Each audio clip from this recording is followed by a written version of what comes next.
Bueno, pues muchas gracias por estar aquí. La verdad son muy poquitos y a mí me hubiera gustado que estuvieran más los cirujanos porque tenemos que hacer un equipo de trabajo y la verdad el dolor es una forma fundamental, como ya dijo el doctor, de un síntoma, un quinto signo de los signos vitales y la verdad se debe de manejar de manera multidisciplinaria. Y sobre todo para recalcar la importancia que tiene y las repercusiones que pueden tener. Bien, este tema que escogió aquí el doctor Marrón es un tema pero bastante complejo y bastante extenso.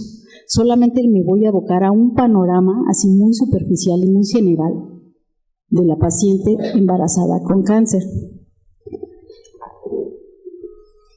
Bien, ¿por qué la paciente embarazada con cáncer es un reto para el grupo médico y no nada más para el grupo médico sino también para la paciente porque tiene que tomar en un cierto momento una decisión para saber cómo se va a tratar? Sin embargo, estas decisiones pueden en un momento dado tener que se tomen en un momento dado una evolución y un pronóstico muy afortunado para la paciente. ¿Sí?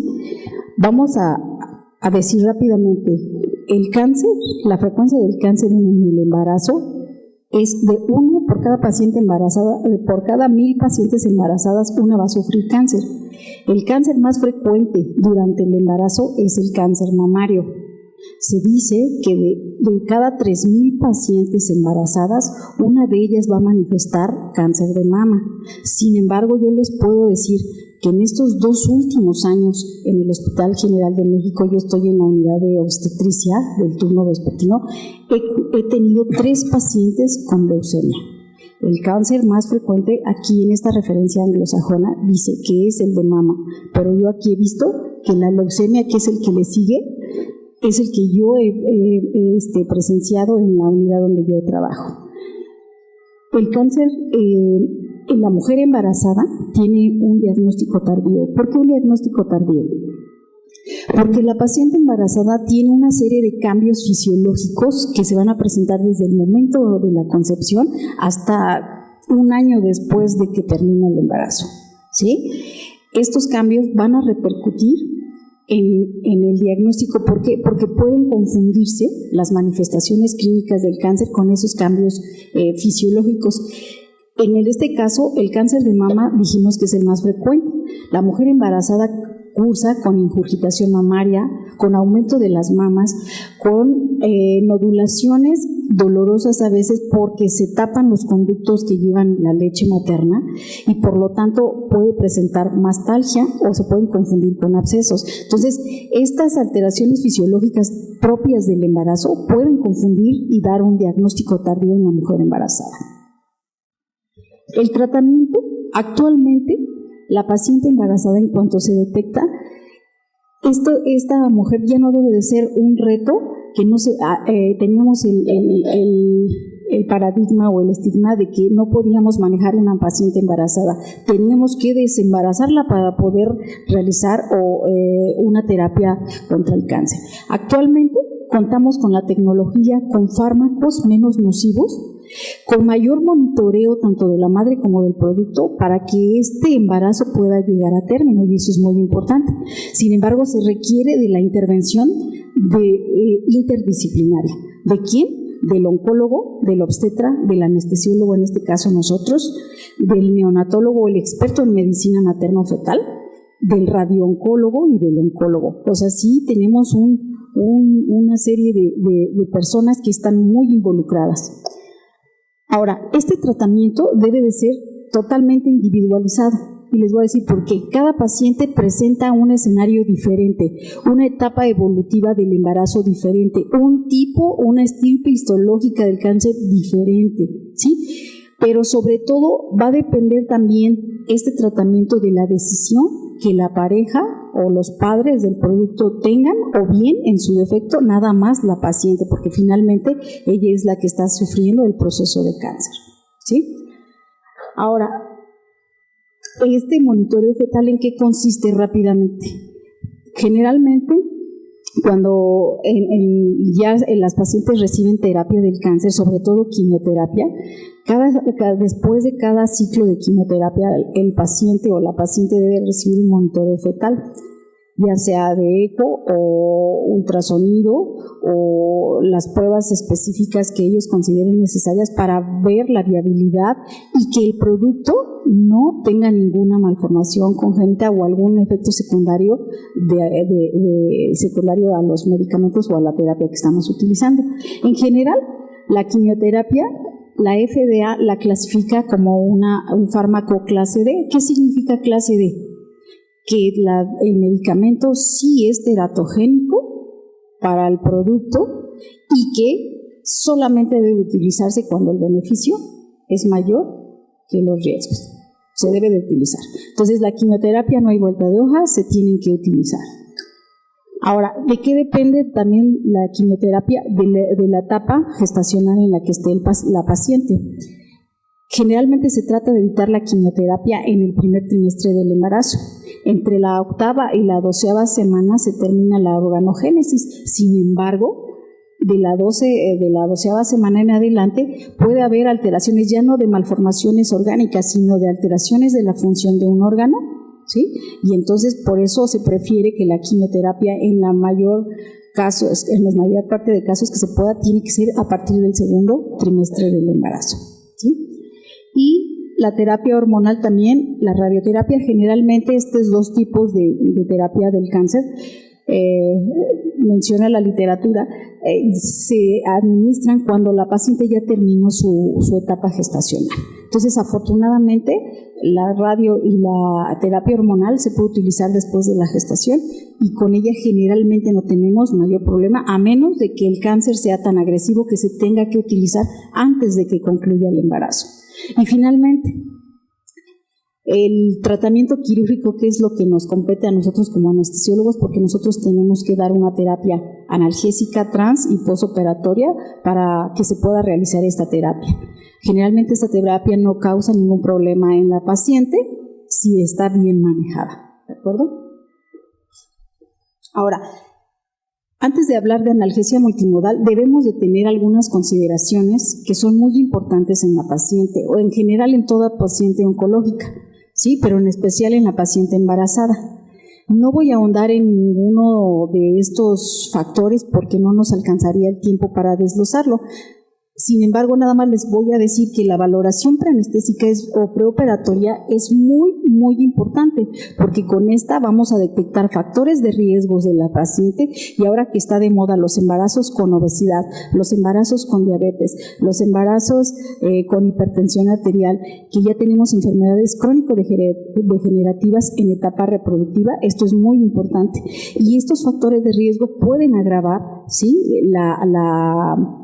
la agresividad del cáncer o de la intervención de la cirugía en estos pacientes. Entonces, sí debemos de detectarlos. Eso es lo más importante. Y lo que nos compete, bueno, pues selección de la técnica anestésica.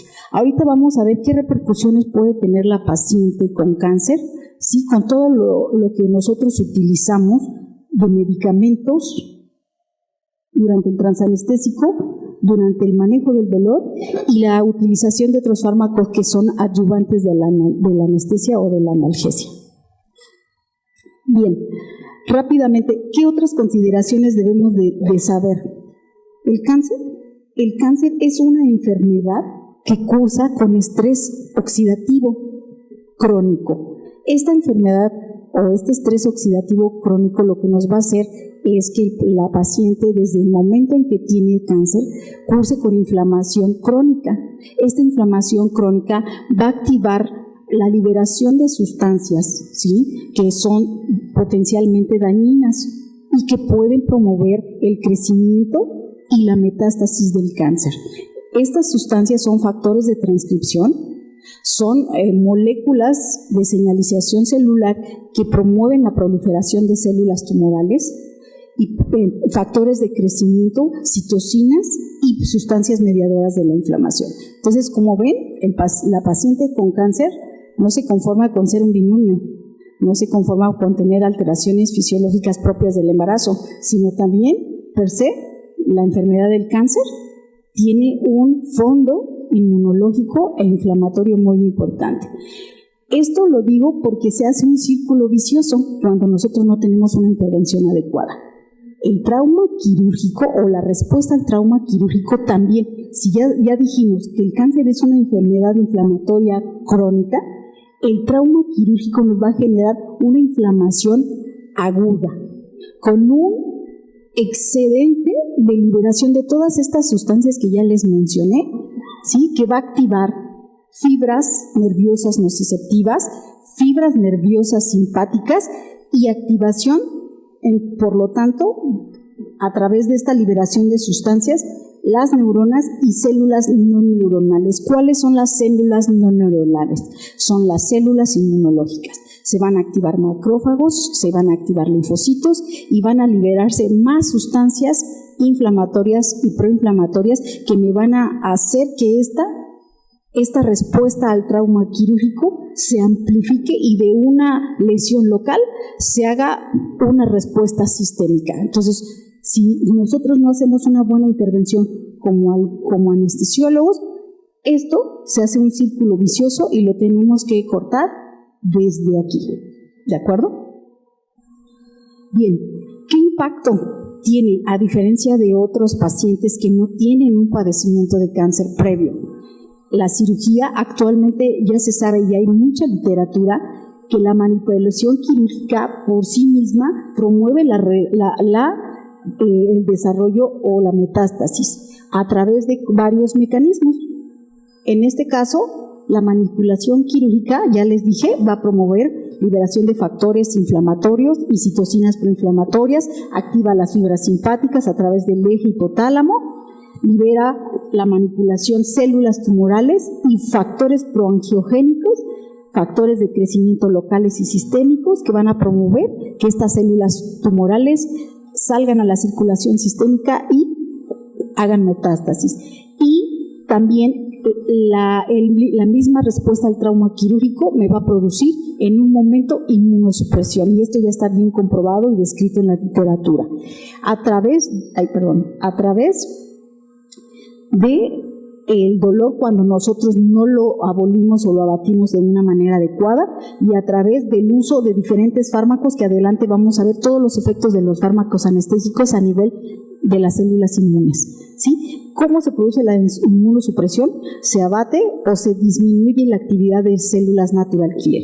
Las células natural killer, los linfocitos T citotóxicos, el linfocito T1 y el linfocito T2 o helper son moduladores de la respuesta ante un agente desconocido o una célula desconocida. Entonces, si nosotros con nuestras maniobras de anestesia o nuestros fármacos de anestesia producimos inmunosupresión, pues también favorecemos que la paciente pueda tener durante y después de la cirugía metástasis o recidiva del cáncer.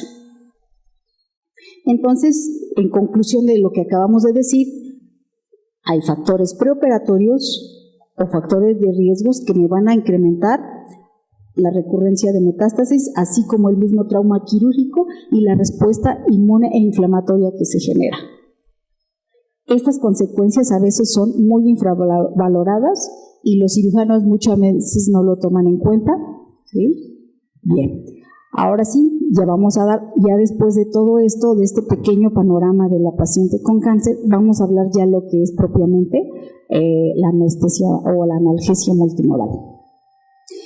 Nosotros como anestesiólogos, desde el momento que ya hicimos nuestra valoración, ya individualizamos, porque es bien importante individualizar el tratamiento de cada paciente, porque cada paciente, les voy a poner el ejemplo, las pacientes con leucemia que yo había tenido, una era para el legrado, otra era para una revisión de cavidad después de un parto normal y la otra para una cesárea. Cada panorama clínico es diferente, las condiciones de las pacientes y la etapa de gestación es diferente. Entonces, las decisiones que nosotros tomemos también van a depender de todo este panorama clínico en el que se encuentra el paciente. Entonces, también hay que individualizarlo. Sin embargo, de manera general, ¿qué tenemos que hacer como anestesiólogos? Bien, La fisiopatología ya la mencionó el doctor Marrón hace rato, muy superficial, pero nada más les voy a resumir. La vía sensitiva o la vía sensorial nociceptiva tiene diferentes procesos, ¿sí?, que nosotros podemos abatir con las intervenciones farmacológicas. Estos procesos son a nivel de cuando se genera el estímulo en la periferia, en la transmisión nerviosa, en la médula espinal, en la vía ascendente. Estos procesos se llaman transducción, transmisión, modulación o transcripción, percepción y las vías inhibitorias que regulan la entrada de estímulos nociceptivos en la médula espinal, ¿sí? Por lo tanto, en conclusión, el anestesiólogo va a intervenir en 3 sitios. 1 en la periferia y 2 en el sistema nervioso central con toda nuestra administración de medicamentos. ¿Qué es la analgesia multimodal, chicos? La analgesia multimodal no es más que una estrategia que, además de anestesia regional, porque aquí sí quiero hacer o enfatizar un punto, en especial en la paciente obstétrica, se va a buscar, obviamente, ya les dije, se va a individualizar también dependiendo del tipo de cáncer que sea, pero ya dijimos que los más frecuentes es el cáncer de mama. En el Hospital General de México se está administrando anestesia regional con bloqueos peridurales altos, ¿sí?, que nos van a favorecer el control de la anestesia y de la analgesia posoperatoria. Sí, es una estrategia que ya se ha hecho, allí nosotros le llamamos anestesia combinada, ¿sí? Y además va a incluir la administración de otros fármacos con la finalidad, ¿sí?, de producir una analgesia aditiva o una analgesia sinergista. ¿Qué es aditiva? Aditiva es que vamos a utilizar fármacos analgésicos que me van a favorecer o a sumar el efecto de un analgésico de base. Sinergismo es, por ejemplo, un fármaco adyuvante que no tiene propiedades analgésicas por sí mismas, pero combinadas con mi analgésico me va a potencializar la analgesia. Esto es muy importante porque finalmente el objetivo de la analgesia multimodal es favorecer la efectividad de estos agentes de manera individual con dosis óptimas. No estoy diciendo dosis más bajas, dosis óptimas, porque las dosis van a depender de la respuesta de cada paciente, que maximicen la eficacia y minimicen los efectos secundarios. Entonces, las dosis óptimas no van a ser siempre las dosis más bajas, simplemente la mínima indispensable para producir un efecto analgésico o anestésico en ese paciente de manera individual, ¿sí?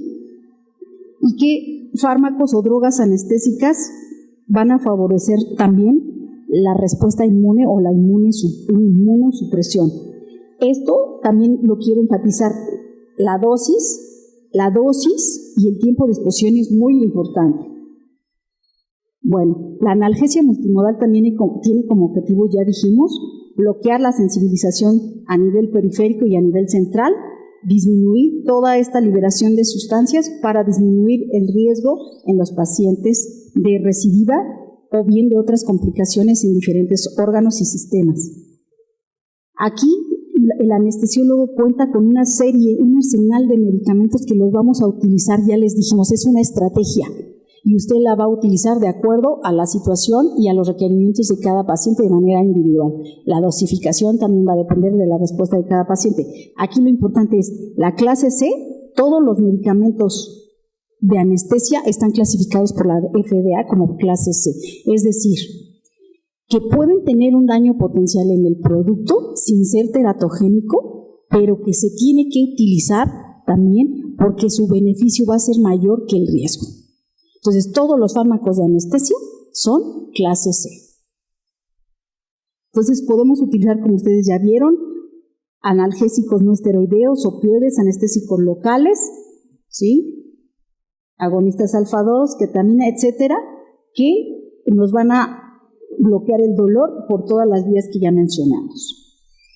Bien, aquí nada más voy a decir, los anestésicos intravenosos, el ideal por todos los beneficios que tiene, porque tiene un aclaramiento, una vida media o una duración corta, porque se elimina rápidamente, porque se puede controlar su administración, es el propofol. El propofol también tiene beneficios en la respuesta inmune, no me va a bloquear completamente a toda la estirpe que controla las células tumorales, como son las natural killer y las células citotóxicas. No me voy a tener mucho. Los anestésicos inhalados tienen más repercusión en la respuesta inmune, como pueden ver, y en la paciente obstétrica en especial. Hay que tratarlos de no utilizarlos porque tienen más repercusiones tanto en el producto, pueden producir deterioro neurológico o alteración cognitiva en el producto y pueden acelerar o tener amenaza de parto prematuro o pueden tener también amenaza de aborto, ¿sí? También tiene repercusiones en la respuesta inflamatoria e inmunológica y se pueden dejar como segundo elección en los hipnóticos para mantener anestesiado a nuestro paciente. La anestesia regional, ya dijimos, va a ser en la paciente, en este caso la paciente embarazada con cáncer, la piedra angular de nuestro manejo analgésico y anestésico, ¿sí? Los anestésicos locales tienen muchísimas funciones y efectos benéficos en la paciente y además es la técnica más efectiva que nos ayuda a controlar el dolor posoperatorio y transoperatorio.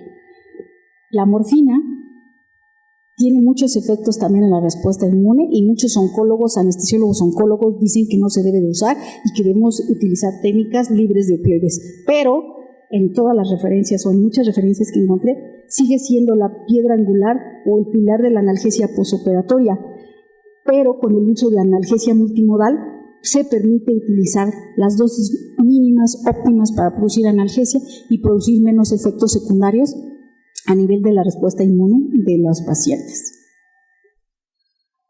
Otros opioides, en este caso nada más me voy a referir al remifentanil. Para el transoperatorio es el ideal porque también tiene una vida media corta, una eliminación rápida, porque en el producto se metaboliza rápidamente, porque no requiere de metabolismo hepático y porque se elimina también rápidamente del producto. Los anestésicos locales, vean todas las efectos benéficos que tienen y actualmente nosotros en el servicio de oncología se está utilizando como parte de técnica intravenosa el uso de anestésicos locales en paciente con cáncer porque tiene muchos beneficios y un excelente control del dolor posoperatorio. Vean, estos son otros efectos que tienen los anestésicos locales a través de vía intravenosa. Su analgesia puede durar hasta 8 horas y una cosa importante es que reduce el consumo de opioides, que es también lo que pretendemos, disminuye la respuesta inflamatoria y la recidiva de cáncer. Los analgésicos antiinflamatorios, en este artículo, el celecoxib o todos los inhibidores de la ciclooxigenasa 2 van a favorecer la metástasis o más van a favorecer el riesgo de metástasis. Es decir, algún artículo dice que el celecoxib principalmente va a disminuir las propiedades angiogénicas o de la metástasis de la morfina, así que debemos de utilizarla de manera conjunta. Y últimamente se están utilizando también, me atreví a ponerlo, los beta bloqueadores. Los beta bloqueadores se están utilizando a nivel en cirugías de cáncer de mama, porque se ha visto que los beta bloqueadores disminuyen, ¿sí?, la norepinefrina inducida por este cáncer y por lo tanto la migración de células tumorales, con una incidencia de metástasis más baja y con una mortalidad a 10 años de 71%. O sea que nuestro pronóstico para la paciente mejora. Y ya para terminar, yo sé que es un tema muy largo y la verdad resumirlo costó mucho trabajo, pero finalmente la piedra angular, ya lo dije, del tratamiento es la anestesia regional y este es un estudio, un metaanálisis donde incluye en este estudio 18 estudios de manera prospectiva y retrospectiva, donde concluyen que la anestesia epidural o la analgesia epidural posoperatoria se asocia a mayor supervivencia de la paciente con tumores operables. Eso sería todo y muchas gracias. Si alguien quiere después alguna información, se la podemos dar, pero gracias. Porque la paciente embarazada tiene una serie de cambios fisiológicos que se van a presentar desde el momento de la concepción hasta un año después de que termine el embarazo, ¿sí? estos cambios van a repercutir en el diagnóstico. ¿Por qué? Porque pueden confundirse las manifestaciones clínicas del cáncer con esos cambios fisiológicos. En este caso, el cáncer de mama dijimos que es el más frecuente. La mujer embarazada cursa con ingurgitación mamaria, con aumento de las mamas, con nodulaciones dolorosas a veces porque se tapan los conductos que llevan la leche materna y por lo tanto puede presentar mastalgia o se pueden confundir con abscesos. Entonces, estas alteraciones fisiológicas propias del embarazo pueden confundir y dar un diagnóstico tardío en una mujer embarazada.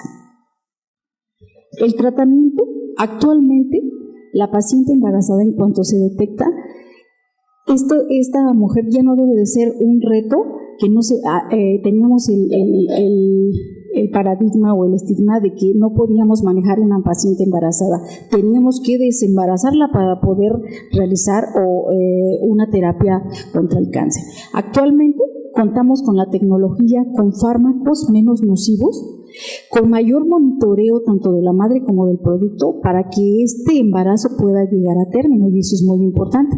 Sin embargo, se requiere de la intervención interdisciplinaria. ¿De quién? Del oncólogo, del obstetra, del anestesiólogo, en este caso nosotros, del neonatólogo, de la paciente embarazada con cáncer. Bien, ¿por qué la paciente embarazada con cáncer es un reto para el grupo médico, y no nada más para el grupo médico, sino también para la paciente, porque tiene que tomar en un cierto momento una decisión para saber cómo se va a tratar? Sin embargo, estas decisiones pueden en un momento dado tener mejor, que se tomen en un momento dado una evolución y un pronóstico muy afortunado para la paciente, ¿sí? Vamos a decir rápidamente, el cáncer, la frecuencia del cáncer en el embarazo es de 1 por cada paciente embarazada, por cada 1000 pacientes embarazadas, una va a sufrir cáncer. El cáncer más frecuente durante el embarazo es el cáncer mamario. Se dice que de cada 3000 pacientes embarazadas, una de ellas va a manifestar cáncer de mama. Sin embargo, yo les puedo decir que en estos 2 últimos años en el Hospital General de México, yo estoy en la unidad de obstetricia del turno vespertino, he tenido 3 pacientes con leucemia. El cáncer más frecuente aquí en esta referencia anglosajona dice que es el de mama, pero yo aquí he visto que la leucemia, que es el que le sigue, es el que yo he presenciado en la unidad donde yo trabajo. El cáncer en la mujer embarazada tiene un diagnóstico tardío. ¿Por qué un diagnóstico tardío? Bueno, pues muchas gracias por estar aquí. La verdad son muy poquitos y a mí me hubiera gustado que estuvieran más los cirujanos, porque tenemos que hacer un equipo de trabajo y la verdad el dolor es una forma fundamental, como ya dijo el doctor, de un síntoma, un quinto signo de los signos vitales, y la verdad se debe de manejar de manera multidisciplinaria y sobre todo para recalcar la importancia que tiene y las repercusiones que pueden tener. Bien, este tema que escogió aquí el doctor Marrón es un tema pero bastante complejo y bastante extenso. Solamente me voy a abocar a un panorama así muy superficial y muy general